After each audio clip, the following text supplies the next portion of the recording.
Released a year after Van Damme's star-making role in Bloodsport, made by the schlock masters over at Cannon. Written and directed by the man who would go on to give us Captain America, Nemesis, and Dollman. It used costumes and sets from a scrapped 80s Spider-Man movie and He-Man sequel, and was originally conceived as a black and white, dialogue-free rock opera. So, let's show some love for the wild and weird 1989 flick, Cyborg.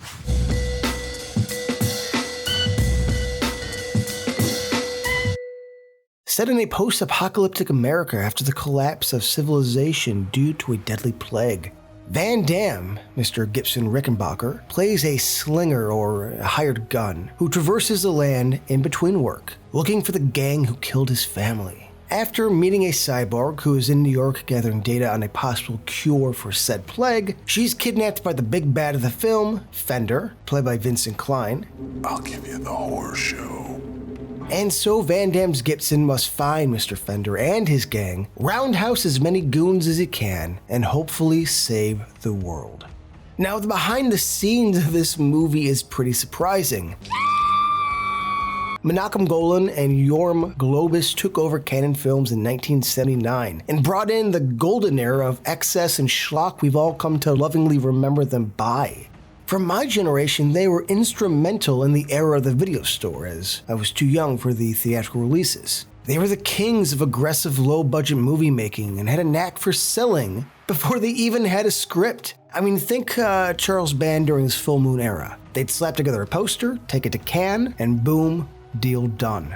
But back in the mid-80s, Cannon Films was swinging for the fences, trying to save the company after a string of box office duds. They had secured the rights to Spider-Man, which, is crazy to think about now. At the time, Marvel hadn't quite figured out how to crack Hollywood. Even Tobe Hooper was attached to direct. But Cannon being, Cannon, couldn't keep the budget under control and things fell apart. Cannon, being in dire straits, put everything on Masters of the Universe 2 and Spider-Man being guaranteed hits. But since, at the time at least, they were essentially borrowing from Peter to pay Paul, money didn't come through when needed and both projects failed. Since they were a company that didn't waste time, they'd already begun construction on sets for both movies, needing to recoup costs. Director and writer Albert Pyun was hired to make use of what was made. Now, word has it that his original concept for Cyborg was a black and white rock opera, hence, all the music-related names. But Cannon wasn't playing and needed something more commercial. Pyun played ball and wrote something closer to what we have today. Pyun shot this in only 24 days. Many of the action sequences were completed with minimal prep, things were tossed together, and Cyborg was completed.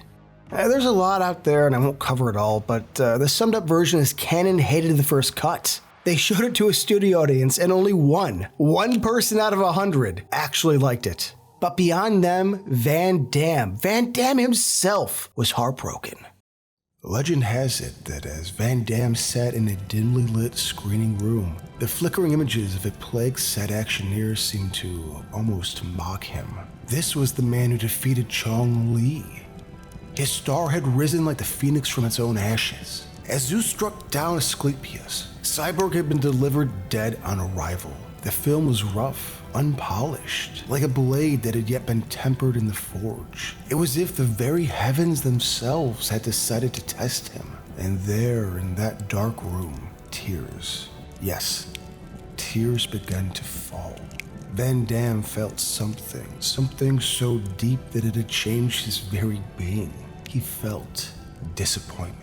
As the last tear fell from his body, he let out a sigh and said, "The bloom of my aspirations has wilted, leaving only thorns of regret." Fuck you! Jean-Claude Van Damme and his producer Sheldon did have a hand in re-editing the movie as we know it today. So the studio took the edit out of Pyun's hands to find a more commercial avenue. I like the death. I like the misery. Not to shy away from the violent world that was set up, we immediately jumped into the ruins of New York with a naked, crucified woman decorating the town square. With everything going on behind the scenes, Pyun works his usual style into a surprisingly dark tale. And, probably because of the budget, but I do enjoy that it's a road trip movie. Starting in New York, hitting up the forests, beaches, and some nice abandoned factories. A mix of urban decay and lush scenery. Pyun is known for having a creative eye, and Cyborg is no different. The camera work is dynamic, he understands how he wants his scenes lit, and outside of some rushed fight choreography, there is a cinematic quality that low-budget movies today could never attain. Even if you've never seen Bloodsport, right? Van Damme clearly has screen presence. Beyond the physique, he just has it.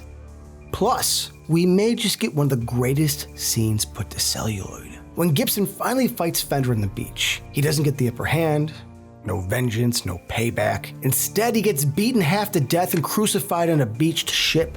Now listen, I'm not saying that Van Damme was a Christ allegory. I'm just saying his first two initials are JC, and he rises once to kick ass and take names. No mortal man can leg chop his way off of the cross, but Van Damme can and will. I like Gibson's backstory as well, all told with one hilarious wig. But as schlocky as this gets, Fender using his adopted daughter as the key to their life is cool writing, and done in a way to really sell how evil Fender is. And any revenge action movie worth their salt has to have a cool villain, and Vincent Klein's Fender steals the show. He's a villain born out of 80s excess. Dude has a distinctive look and feel, dressed in chain mesh shoulder pads and a pair of 80s shades that are constantly dirty.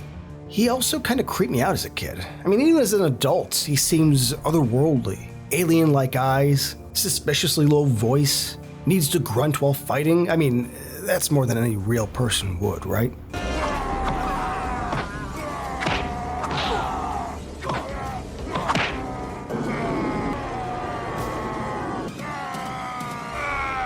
Before we continue with our video, here's a reminder to click the Store tab on any of our JoBlo channels and browse our collection of the latest and freshest designs in our merch store. Go get you some. Now, Vincent Klein's voice was dubbed over, and I do think his natural voice would have worked just fine. My job was to intimidate him the whole time. But the deep, devilish growl that was added in post does make Fender iconic. I'd be a god. And a bit hilarious. We got us a skin job to take to. He's doing a pirate voice. Come on, you gotta love it. Hoist anchor, mates. Now, the fight scenes vary in quality. At their best, they're fun, passable entertainment. The falling dummy is a classic. And Gibson using a bad guy to kill the other with his knife has decent blocking and execution. Well, the big fight in the rain is a nice, proper ending to the build-up between enemies. But most of the time, they are cobbled together, awkwardly edited, and don't really show off Van Damme's skills like his other movies do. Dale Hedden and Deborah Richter don't get much to do, though I do think for their limited roles, they each hold their own, best they could. And assuming because of editing, the story doesn't always make a ton of logical sense. But Cyborg is one of those low-budget action flicks from an era that operated in ways that can't exist now.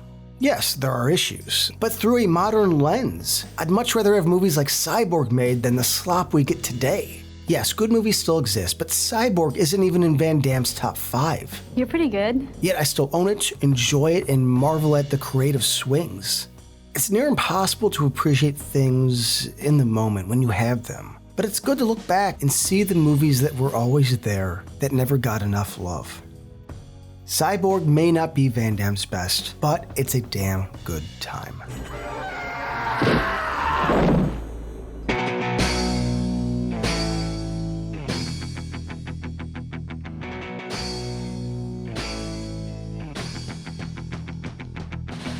Seems like the world is moving on. Didn't stop to look around. Didn't give a shit if you're crashing down. You can close your eyes but not your skin. Don't believe what you refuse to see.